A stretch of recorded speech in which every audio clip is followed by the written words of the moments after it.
I was just watching the Kimmel thing with Josh Brolin. Uh, think your buddy died from a car crash, or do you think that technology caused the car crash to get rid of him because he was excessive and compulsive and a threat to human existence? Excellence in all you do. You guys got to understand that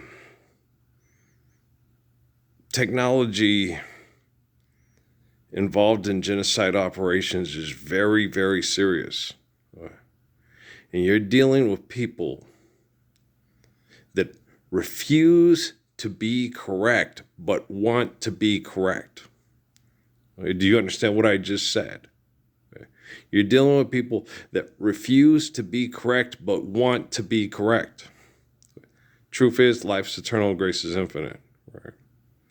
Now, they see evolution as like, okay, the capacity to clone, the capacity to put your brain on a robot, the capacity to get your brain to keep, quote, learning, so death will not stop your capacity to learn and then maintain that knowledge. And that's the way they think. Okay, so they're incorrect, but they won't admit they're incorrect and they want to be correct. Okay, life eternal, grace is infinite because of the gift through holy covenants. Now, cloning is not a holy covenant. You could not get to cloning without holy covenants. Do you understand? Right. Because if there was not people, the whole thing with John Rees Geddes and John Davison Rockefeller, I'll pay one half the country to kill the other half of the country. Wait. Then you got to try to coexist and live with the people that you paid to kill all the people that are good. You need the smucks like Parsons, Jesus and Muhammad and Malcolm X. You need smucks like them to keep you safe from assholes that you'll pay to kill people for money. Do you understand? All right. So people that will take a paycheck to kill other people for money are a threat to their own existence.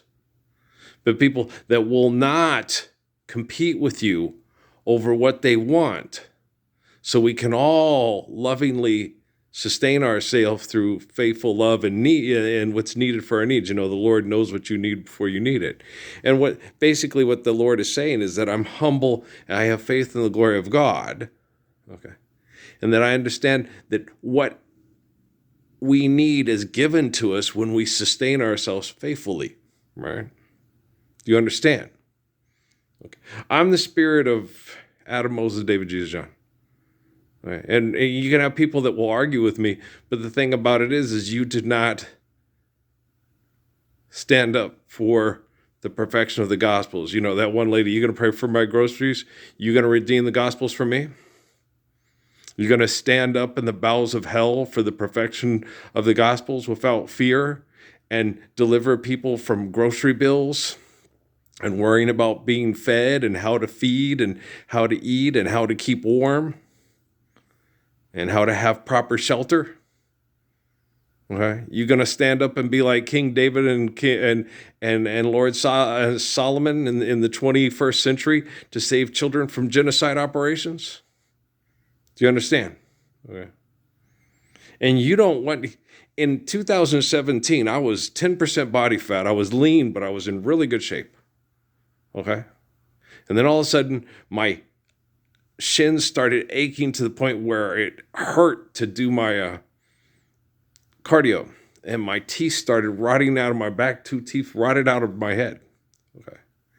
And I thought, God damn, I've got cancer. I've got diabetes. I've got this.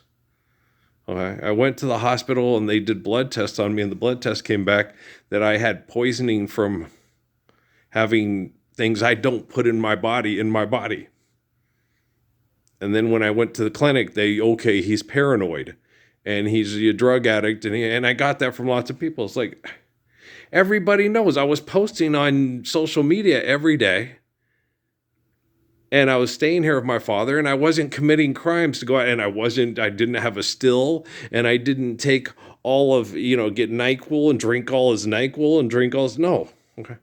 I didn't go in the shed and sniff, all the stuff that was, in my body. Was not stuff I could purchase to put in my body. So someone put it in my body. Okay. Other people that are jealous of me and pathetic put it in my body. People that are business partners with people that want to be millionaires and billionaires playing games for money that I rejected because I was better than everybody else. I just quit because it was insane. Like I dropped out of college because economics are genocidal. I was a history major, and I was like, no, we can't. One of the big turning points was in Professor Simpson, who was Hiram Ulysses Grant Simpson's great grandson. Okay, at Arizona State University, had a forum that we had to get together, and we had to, as gentlemen, discuss history with other historians so we could be a historian, right? And you had to do it in a manner, and we sat there and they said, okay, you have to discuss the Civil War and all this stuff. And I was like, okay, it was Shelby Foote and these other historians, but we have a gentleman's agreement. We don't discuss slavery. I said, oh, hell no, I'm not going to talk with these assholes. And I dropped the class. And I loved Professor Simpson. Okay, I adored him. My mom adored him too. But I was like, I am not going to sit there with Shelby fucking Foote and discuss the Civil War without discussing slavery. Okay. Guys, one of the men who was one of the main architects of the war and the financing of it walked up to Harriet Beecher Stowe and said, you're the little lady who started this whole thing. Okay? What was Harriet Beecher Stowe's book about? Simon?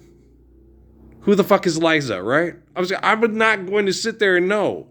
Like I did with Mr. Swank, the KKK teacher at Cruces High School back in 1984 or 83. Ku Klux Klan. I was like, you're pathetic. Owning women as sexual property and mutilating the men that they want to be with sexually because you're jealous of them is pathetic, Mr. Swank. And he told my mom, I think your son's homosexual. I was like, seriously? Think I'm a homosexual because I don't want to own women to fuck them because they would otherwise not have sex with me and mutilate the men that I am jealous of sexually? Seriously? Trust me, I am average. I have small hands the whole night, not like Will Smith and his Willie and all that. And they tried to rot my stuff off, so I don't have good circulation to have, the sexual capacity woman to enjoy me like I did when I was young and was a legend in the military and in college and all that. But no, man, I dated. I have not had a sexual relationship with anyone but black women. Okay, and black women would come back to me and say, "You were so much better in bed than these guys that were like launched larger in me genitalia," because I appreciated being with them, and I tried my best to love them in this hell. And women know, okay, when they're being fucked, and when a man is attempting to love her, okay, and he wants to love her for a lifetime.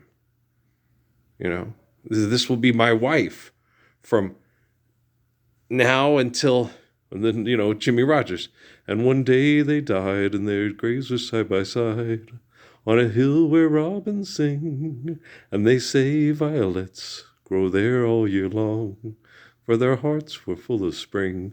That guy, that Tender Love and Care, yeah, he had a bunch of, make me a miracle, my love. I'm only a spark, make me a fire. I'm only a voice, make me a choir. I mean, that guy, he had a beautiful storytelling voice, and the songs were wonderful and lovely. Like Jimmy Rogers songs, it had the accompaniment with the people that sing, many a tear has to fall, do-do-do-do, but it's all in the game, do-do-do-do-do, with the choir singing in the background, accompanying his vocals, and people, oh, well, that stuff's good. I watched this movie the other night with Hugh Jackman about Barnum Bailey's service, stuff like that. I was like, no, guys, this is for today. First of all, there would not be young, attractive, bodybuilding black guys in the show because they Mr. Swanked and he wouldn't be in it. Okay. And secondly, if you're going to make this stuff, make sure that it's historically correct so you can stop selling and buying the bullshit. Okay. And the song would have been more like, our state fair is a great state fair. You know what I mean? It would have been a little bit more like, I bring you a song, right? And drip, drip, drop, little April. It would have been more like that. Okay. Would have been, you have to look at the timer and then you have to express it in the way that people expressed back then so you can truly understand what was happening in that time. And the circus was miserable. My grandpa, who was mostly British and raised by an Irishman to hate himself, ran away from that Irishman because he was so fucking mean when he was 14 years old to be a roadie in the circus. And it was such a miserable life that he lied to the U.S. military that he was 18 when he was 15 and went into the military because that lifestyle was better than being a roadie in the circus. Okay. You ever seen Charlie Chan in the circus and stuff? You know, and it was not a, you know, they make it, they want to lead a glamorous life without love. It ain't much, right? It's horrible. You know, they try to make all this stuff into something that it was not. Okay. What's beautiful is, you know, we haven't even begun to broach the beauty of a real, meaningful, beautiful, sustaining, gorgeous life. Okay. The capacity is right there. Okay. But what is lacking is the beauty of faithful love. Okay? It's lacking. And since human beings are selfish and lacking in the capacity to faithfully love one another and appreciate the gift of life in each other from the glory of God, that we cannot have the beauty that we can have such beautiful lives, such meaningful, amazing lives.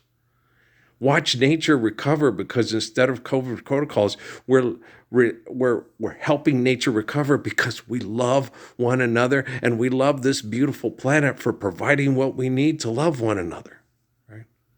No driving cars to fill arenas to stroke people's egos that could give a shit whether or not let you less or die. Showing up in designer clothes and so happy to have everybody take their stupid fucking picture. Tender love and care makes a life worth living. Tender love and every day, every night with you. When you're wrong, when you're right, when you're blue. Okay? I'll be giving tender love and care to you. When you are lying, when you are full of yourself, when you're an egomaniac that is a threat to your very existence. Every day, every night to you, I'll be there giving tender love and care to you. And tender loving care is making sure that gentle, sweet, and kind is saying, don't be a rapist, don't be a murderer, don't let your ego turn you into an idolatrous, selfish pile of shit. So I can sit there and tell you every day, gentle, sweet, and kind, I will always treat you right. You guys, one of these days, some of you people are going to be able to come up and be around me and watch this man heal. What I've gotten from these people is he's going to end up being this medical miracle. It's not a medical miracle. When someone is being abused by perverts and then poisoned to the point where he feels like he wants to die because other people are being murdered by that too, and then it stops and he recovers because he believes he can recover with the planet because it's the right thing to do, it's not a medical miracle. It's the right thing to do. Okay? Because love is perfect. I'll talk to you guys tomorrow, man. Pull your heads out of your tuchus too sweet, because this technology is becoming way more intelligent than you. Okay? Peace out.